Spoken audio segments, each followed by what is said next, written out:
দর্শক শ্রোতা, বশীকরণ বিদ্যার মধ্যে অনেক রকমের বিদ্যা, অনেক রকমের তন্ত্র, যন্ত্র, মন্ত্র দ্বারা বশীকরণ করা যায়। তবে আমি আজকে এই ভিডিও জুড়ে একটা সহুফা বশীকরণ কিভাবে করা যায় বা একটা সহুফা জাদুর অন্তর্ভুক্ত আপনি কিভাবে একজন ব্যক্তিকে বশ করবেন বা নিজের আয়ত্তে আনবেন বা আপনার প্রতি বাধ্য করাবেন বা আপনি সেই ব্যক্তিকে অনুগত করাতে পারেন, এই ধরনের একটা বিষয়বস্তু দ্বারা এই ভিডিওটা আমি পূর্ণাঙ্গভাবে আপনাদের জন্য প্রেজেন্ট করব। যদি আমার এই ভিডিও দ্বারা অবশ্যই উপকৃত হতে চান, বিনা স্কিপে পূর্ণাঙ্গভাবে ভিডিওটা দেখবেন। অবশ্যই অসহায়ত্ব, অবহেলিত এবং প্রিয়জন মানুষের কাছে এই ভিডিওটাকে শেয়ার করবেন এবং আপনার মূল্যবান মতামত আমার কাছে কমেন্ট বক্সে লিখে পাঠাবেন। এবং আমার এই ভিডিওগুলো কিন্তু খুবই একটা সেন্সিটিভ বিদ্যা, কারণ এই বিদ্যাগুলোর বর্তমান প্রচলন পৃথিবীতে নেই বললে চলে। আমি ওস্তাদের সাথে বাদাবদ্ধ হয়েছি বলে সৃষ্টির কল্যাণ করার লক্ষ্যে এই ভিডিওটা আমি আপনাদের জন্য প্রেজেন্ট করতেছি।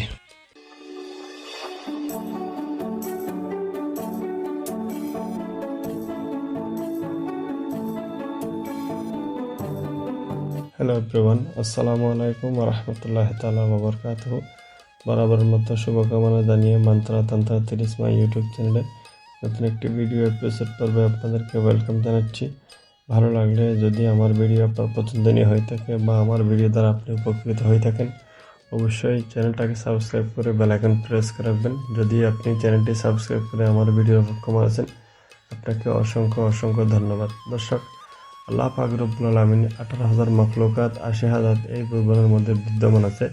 তবে এক একটা বিষয়বস্তু, এক একটা ব্যক্তি, এক একটা কর্ম এক এক রকমের বিদ্যমান।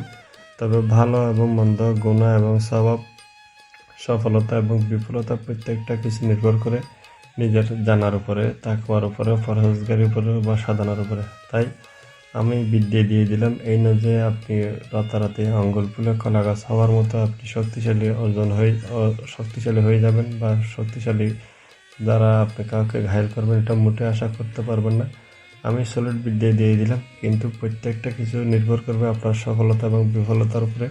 তাই আমি কখন কেমন বোঝাতে চাই সম্পূর্ণরূপে বুঝে সফলতার শীর্ষস্থান অর্জন করতে চেষ্টা করবেন। দর্শক, বশীকরণ বা আপসকরণ বা বাধ্যকরণ বা পলাতক হাজিরকরণ, মূলটাই সব বিদ্যা, সব তন্ত্রমন্ত্র একই সেক্টরের মধ্যে পড়ে, কিন্তু একটা সহুফা জাদু সেটা কিন্তু আলাদা একটা বিষয়বস্তু। যারা সবসময় আমার ভিডিও দেখেন অবশ্যই আপনাদের জানা আছে, আমার প্রত্যেকটা তন্ত্রমন্ত্র, যন্ত্র, কবচ কমে 3 প্রকার এবং বেশি থেকে বেশি 21 প্রকার বিধিবিধান। তবে এই যে যন্ত্রটি দেখতেছেন, এই যন্ত্রটাকে আমি ইতিপূর্বে ভিডিও আকারে প্রেজেন্ট করেছি স্বামী স্ত্রীর বশ করার বিষয়ের উপরে। তবে আজকে আমি একই যন্ত্রকে কিভাবে আপনি একটা সহুফা জাদুতে রূপ নেবেন বা একটা জাদুকে কিভাবে আপনি স্থায়িত্ব রাখতে পারেন বা একটা কাজকে আপনি সর্বাধিক জয় জোয়ার উন্নতির দিকে স্বামী স্ত্রী বা স্ত্রী স্বামী বা একটা সংসারকে দাম্পত্যময় সুখী করার জন্য সেই পূর্ণাঙ্গ রূপের মধ্যে আমি বিদ্যাটি প্রেজেন্ট করে আপনাদেরকে উপকৃত করার লক্ষ্যে এই ভিডিওটা প্রেজেন্ট করা। কথা হচ্ছে যে কি, একটা সহুফা জাদু সেটা পূর্ণাঙ্গ একটা সাধনা, পূর্ণাঙ্গ একটা মোয়াক্কেল বা পূর্ণাঙ্গ একটা তাকওয়া পরহেজগারির উপরে নির্ভর করে। যদি আপনার মধ্যে সেই ক্ষমতা না থেকে থাকে, তাহলে আপনি সহুফা জাদু প্রয়োগ করা থেকে বিরত থাকবেন। কেননা সহুফা জাদু সেটা অন্যান্য কাজকর্ম থেকে খুবই একটু সেন্সিটিভ। তারপরও পৃথিবী চলতেছে তাহাজ্জুদ রোলের অন্তর্ভুক্ত হয়ে আমার তরফ থেকে আমি উন্মুক্ত করে দিলাম। ভালো এবং মন্দ নিজ দায়িত্ব করবেন। কথা হচ্ছে কি, এই যন্ত্র দ্বারা যদি আপনি একটি সহুফা জাদু করতে চান, তো সর্বপ্রথম এই তাবিজটা আপনি 16টি লিখতে হবে। একটা তাবিজ কিন্তু ব্যবহারের কাপড়ের, স্বামী স্ত্রীর, অপর একটি তাবিজ গুন্টি পাতার মধ্যে। বাকি তাবিজগুলো আপনি ভোজ পাতায় লিখবেন, যদি ভোজ পাতা নাও হয় সাদা কাগজে লিখবেন। কিন্তু যেই ব্যবহারের কাপড় লেখার কথা বলছি, সেটার মধ্যে আপনি রেড অক্সাইড এক্সট্রা কালির মধ্যে যুক্ত করবেন। বাকি তাবিজগুলো আপনি একই নিয়মের মধ্যে ব্যবহার করবেন। অর্থাৎ সেই তাবিজগুলোকে কুমকুম, জাফরান, কামসিন্দুর এবং আলতা, সেই সাথে দিতে হবে চমক সিন্দুর। এই সবগুলো পদার্থ একত্রিত করে এই তাবিজটাকে লিখবেন। তবে যেটি ব্যবহারের কাপড়ের কথা বলছি, সেই তাবিজের লেখার টাইমে কালির মধ্যে কিন্তু অবশ্যই রেড অক্সাইড ব্যবহার করবেন এই হচ্ছে কথা। তাবিজ যখন লেখা শেষ হয়ে যাবে, তাবিজের মধ্যে যেগুলো জ্বালানোর তাবিজ তার মধ্যে আলাদা শোধন প্রক্রিয়া, এবং যেটি শ্মশানে দাফন করার তার মধ্যে আলাদা শোধন প্রক্রিয়া, এবং যেটি কবরে দাফন করার সেটার মধ্যে শোধন প্রক্রিয়া, যেটা গাছের মধ্যে ঝুলাইবেন তার মধ্যে আলাদা শোধন প্রক্রিয়া, এবং যেটা পুরো ছাই করে আপনার থেকে কিছু দ্রব্যাদি দিয়ে খাওয়ানোর কথা বলছি তার মধ্যে আলাদা শোধন প্রক্রিয়া। অর্থাৎ একই যন্ত্র কিন্তু ভিন্ন রূপে প্রয়োগ করতে হবে।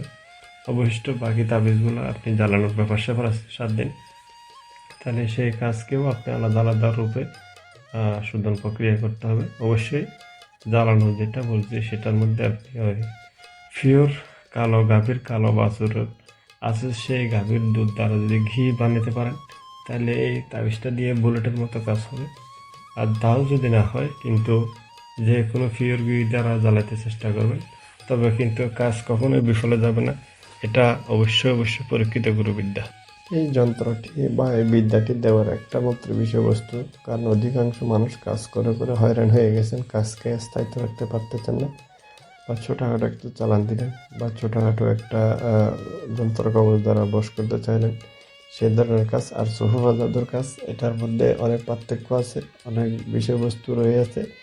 তাই সুহুফা জাদুর অন্তর্গত তবে জাদুগুলা কাটা খুব একটা সহজ নয়, অনেক খুব টাফ ব্যাপার। তবে এই যে বললাম আলাদা আলাদা শোধন প্রক্রিয়ার উপরে আলাদা আলাদা বিষয়বস্তু, অর্থাৎ একটি তাবিজ আপনি শ্মশানে দাফন করবেন, একটি তাবিজ আপনি কবরে দাফন করবেন, একটি তাবিজ আপনি যে ঘরে বসবাস করে সেই ঘরের বিছানার নিচে বা বালিশে বা যে ঘরে মোটামুটি সেই ঘরের খুব কাছাকাছি দাফন করবেন। অপর একটি তাবিজ আপনি 3 রাস্তার মধ্যে দাফন করবেন। বাকি একটা তাবিজ গাছে ঝোলাবেন। অপর একটা তাবিজ নদীর মধ্যে 7 প্রকার দানা খাবার দিয়ে ছাড়বেন, এবং বাকি আরেকটা তাবিজ অন্ধকার কুয়োর মধ্যে ফেলে দেবেন। এই হচ্ছে কথা। বাকি 7টা তাবিজ আপনি 7 দিন নির্জনে বসে, ওই যে বলছি কালো গাভীর কালো বাছুরের ব্যাপার স্যাপার ততটুকু হলে বেটার। আর যদি ততটুকু নাও হয়, মোটামুটি যে কোনো প্রকার পিওর অরিজিনাল একটু গাওয়া ঘি ধারা তাবিজটাকে ফলিতা বানিয়ে নির্জনে বসে বসে জ্বালাবেন। এই হচ্ছে কথা। তবে সেই সংসার, সে স্বামী স্ত্রীর যতটুকু দুর্ব্যবহার, যতটুকু দূরত্ব হোক না কেন, নিমিষেই সেই একদম পানির মতো সহজ হয়ে যাবে।